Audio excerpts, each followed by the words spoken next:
लातूर ही एक अशी भूमी आहे की ज्यांनी या महाराष्ट्राला खूप मोठ्या प्रमाणात नेतृत्व दिलं।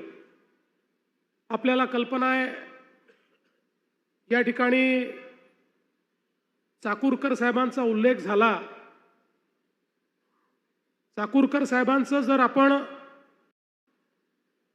एकूण राजकीय आयुष्य बघितलं तर ज्या प्रकारे नगराध्यक्षापासनं तर लोकसभेच्या अध्यक्षापर्यंत आणि महाराष्ट्रातल्या मंत्र्यापासनं देशाच्या गृहमंत्र्यापर्यंत त्यांनी ज्या पद्धतीनं कारभार चालवला, राजकारणामध्ये अशा प्रकारचे लोक हे आपल्याला विरळ दिसतात।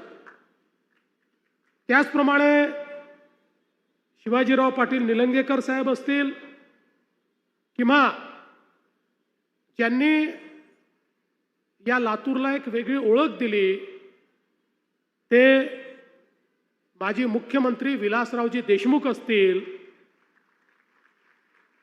खऱ्या अर्थानं विलासरावजी देशमुख एक असं नाव आहे की जे पक्षाच्या पलीकडे ज्या नेत्यांचा आपण या महाराष्ट्राच्या जडणघडणीमध्ये मोलाचा वाटा आहे म्हणून ज्यांचा आपण आदर करतो त्यातलं एक प्रमुख नाव हे विलासराव देशमुखांचं आहे। हे सांगताना मला या ठिकाणी कुठलाही संकोच नाही। आणि म्हणून 2 दिवसापूर्वी या ठिकाणी काही गोंधळ तयार झाला, काही कन्फ्युजन झालं।